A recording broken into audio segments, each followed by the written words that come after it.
መጽሐፈ ዕዝራ ሱቱኤል ምዕራፍ 3 ምልክቱስ እነሆ እንዲህ ያለ ወራት ይመጣል።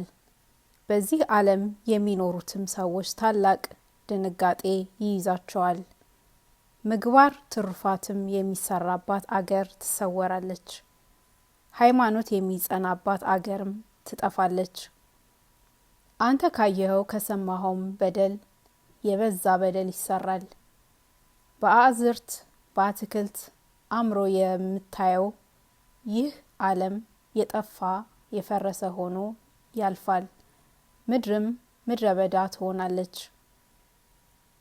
እግዚአብሔር ሕይወትን ከሰጠህ ከ3 ዓመት በኋላ ምድርን በመከራ ስትታወክ ታያለህ። ፀሐይም ድንገት በሌሊት ያበራል፣ ጨረቃም ድንገት በቀን ያበራል። ከእንጨቶችም በተአምራት ደም ይፈሳል፣ ድንጋይም በተአምራት ትጮኻለች። ሕዝቡም ይታወካሉ፣ ከዋክብትም ይረግፋሉ። ይነግሳል ብለው ብዙ ሰዎች ያልጠረጠሩት ሐሳዊ መሲህ ይነግሳል። ከሰማየ ሰማያት ወረድሁ ከድንግል ማርያም ተወለድኩ ሲል ሁሉ ቃሉን ይሰማል። በየሀገሩ ሽብር ይሆናል፣ እሳትም ከሰማይ ተጠቅልሎ ይወርዳል። የምድረ በዳ አውሬዎችም ቦታቸውን ትተው ወደ ከተማው ይገባሉ። ከሴቶችም ሸብቶ ጥርስ አውጥቶ ይወለዳል። የሚጣፍጠውም ውሃ ይመራል። ወዳጆችም እንደ ጠላት ድንገት እርስ በርሳቸው ይጋደላሉ። ያን ጊዜ ጥበብ ትሰወራለች፣ ምክርም ወደ ማደሪያዋ ወደ እግዚአብሔር ትመለሳለች። በብዙ ሰዎች ዘንድ ይፈልጓታል፣ ነገር ግን አያገኟትም። በዚህ ዓለምም ኃጢአት ስንፍና ትበዛለች። ከአንዲቱ አገር አቅራቢያዋን አንዲቱን አገር በውኑ አንቺ ያለፈ ደግ ሰው አለን ወይስ እውነት የሚሰራ ሰው አለን ብላ ትጠይቃታለች። ያችም የለም ትላታለች። በእነዚያም ወራቶች ሰው ሞትን ይመኛል፣ አያገኝም። ሚስት ያገባል፣ ፈቃዱ ተፈጽሞለት ደስ አይለውም። በስራው ይደክማል፣ ስራውን ይሰራል፣ ስራው ግን አይከናወንለትም።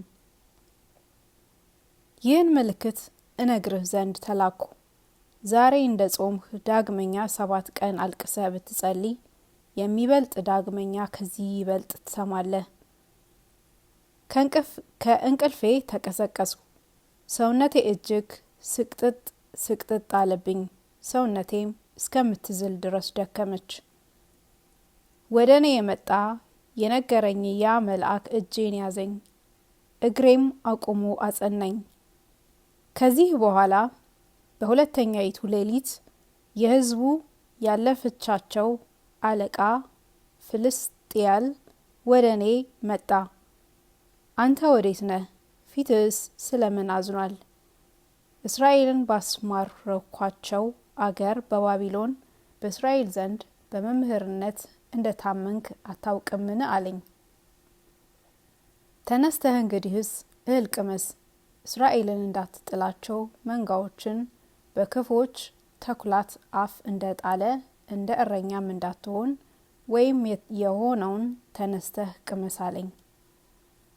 ከእኔ ተለይተህ ሂድ፣ ዳግመኛም እስከ 7 ቀን ድረስ ወደ እኔ አትምጣ። ከ7 ቀን በኋላ ግን ወደ እኔ ና፣ እኔም ነገርን እነግርሃለሁ አለው። ከኔ ተለይቶ ሄደ። መልአኩ ኡርኤል እንዳዘዘኝ እኔም አዝኜ እያለቀስኩ 7 ቀን ጾምኩ። ከ7 ቀን በኋላም የልቦናዬ ሀሳብ እጅግ አደከመኝ። ጥበብን የምትገልጽ ስልጣንንም ሰውነቴን አራቀቀቻት። ዳግመኛም በእግዚአብሔር ፊትም እናገር ጀመርሁ። አቤቱ ጌታዬ፣ በዚህ ዓለም ካሉ ከታላላቁ ከታናናሾቹም እንጨቶች አንድ የወይን ሐረግን መረጥህ። ከዓለም ሁሉ ፈሳሾች ይልቅ አንድ ዮርዳኖስን መረጥህ። ከአገሮችም ሁሉ አንድ የእስራኤል አገርን መረጥህ። በአገሩ ሁሉ ከታነጹ ምኩራባት አንድ ቤተ መቅደስን መረጥህ። ከተፈጠሩ ወፎችም ሁሉ አንድ እርግብን መረጥህ። ከተፈጠሩት ከመንጋዎቹም ሁሉ አንድ በግ መረጥህ። ከአሕዛብም ሁሉ ሕግህን ያስተማርከው አንድ እስራኤልን መረጥህ።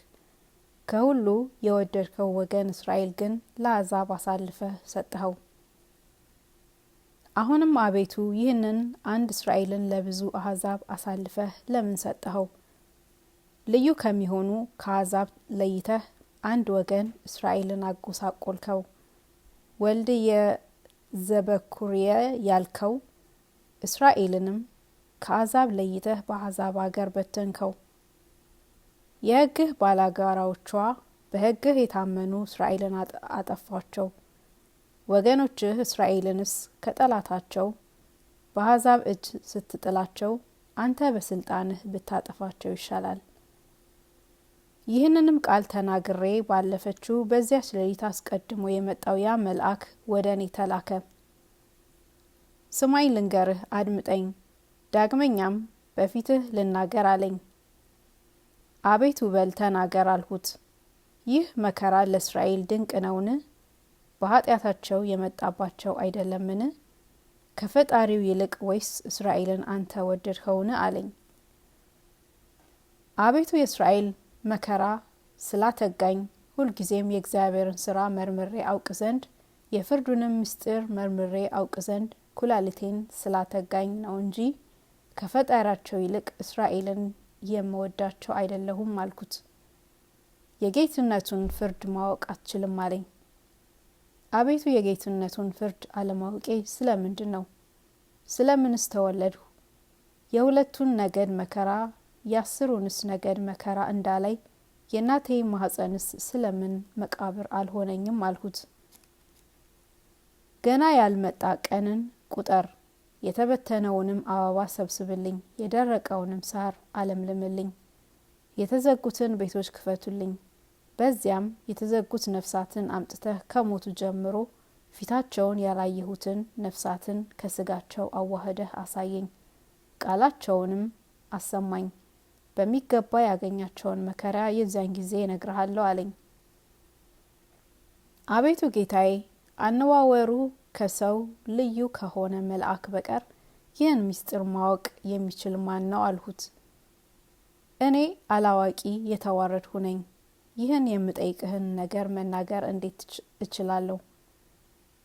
እኔ ከምነግርህ ከሊህ አንዱን መናገር እንዳትችል እንደዚሁ የጌትነቱን ፍርድ ማወቅ አትችልም።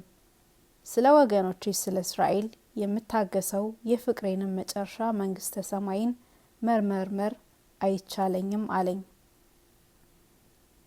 አቤቱ ጌታዬ፣ እነሆ አንተ ስለሳቸው መንግስተ ሰማያትን ከመስጠት ታገስህ። ከኛ አስቀድሞ የተነሱ ከኛም በኋላ የሚነሱ ሰዎች ምን ያደርጋሉ አልሁት። በዘመን ወደ ኋላ ያሉት እንዳይዘገዩ የቀደሙትን ፈጥነው እንዳይነሱ ፍርዴን እንደ ቀለበት አንድ ጊዜ አደረግኋት አለኝ። ፍርድህን ፈጥነህ ታሳይ ዘንድ በዘመን የቀደሙትን በዘመን ወደ ኋላ ያሉትን አሁንም ያሉትን በአንድ ጊዜ አንድ አድርገህ መፍጠር በውኑ ባልተቻለህም ነበርን አልሁት። ስራ ከሰሪው ፈጽሞ የሚቸኩል አይደለም። ዓለምም በውስጧ የተፈጠሩትን ፍጥረታት በአንድ ጊዜ ቢፈጠሩ ባልቻለቻቸውም ነበር አለኝ። በየጊዜውም የፈጠርሃቸውን አንድ ጊዜ እንድታስነሳቸው አቤቱ ለእኔ ለባሪያህ ለምን ነገርኸኝ አልሁት። በየጊዜው የፈጠርካቸውንስ አንድ ጊዜ ፈጥነህ የምታስነሳቸው ከሆነ ይህ ዓለም ይጨነቃል። ይህም ባይሆን ዛሬ ካሉ ሰዎች ጋር የሚነሱትን ሰዎች አንድ ጊዜ ማስገኘት ባልተቻለውም ነበር። የምትወልድ ሴት ማኅፀንን እሺ አሰኛት። 10 ልጆች ስትወልጂ አንድ ጊዜ አትወልጂምን? በአመት በአመት ለምን ትወልጃለሽ በላት። በአመት በአመቱ ትወልዳለች እንጂ አንድ ጊዜ መውለድ አትችልምና 10 ልጆቿን አንድ ጊዜ ትሰጥ እንደሆነ እንዲህ ጠይቃት። የወላድ ማኅፀንም 10 ልጆቿን ፈጽማ አንድ ጊዜ ማስገኘት እንዳትችል ያረጀች የሆነች ይህችም ዓለም አንድ ጊዜ ማስገኘት አይቻላትም። እኔም እንደዚሁ የፈጠርሁትን ይህንን ዓለም በየጊዜው አዘጋጀሁት አለኝ። በፊትህ በምናገር ገንዘብ ምክንያት ሰጥተሃልና እነሆ በእውነት አንተ ቆንጆ የነበረች እናታችሁ ይህች ዓለም ዛሬ ፈጽሞ አረጀች አልከኝ። ኃይላችን እንደ ቀደሙት ሰዎች ያልሆነልን ለምንድን ነው ብዬ ጠየቅኩት። መለሰልኝ እንዲህ አለኝ፣ ልጅ የወለደች ሴትን ጠይቃት ትነግርሃለች። በኃይሉ ይደክማሉ እንጂ ዛሬ የወለድሻቸው ቀድሞ እንደ ወለድሻቸው ለምን አልሆኑም በላት። በቁንጅና የተወለደ ልጅ ልዩ ኃይል ነው፣ በእርጅና የተወለደው ልዩ ደካማ ነው ትልሃለች። እንዲህ ትለኛለህ እንጂ ነገር ግን ከቀደሙት ሰዎች እናንተ በኃይል እንድታንሱ አንተም ታውቀዋለህ። ከእናንተም በኋላ የሚወለዱ ሰዎች በኃይል እንዲያንሱ ታውቀዋለህ። እንደዚሁ ቀድሞ ተፈጥሮ የነበረ የሚኖር ይህም ዓለም የሕፃንነቱ ዘመን ካለፈ ወዲያ እንዲደክም ኋላም የተፈጠረው ኃይሉ ይደክማል አለኝ።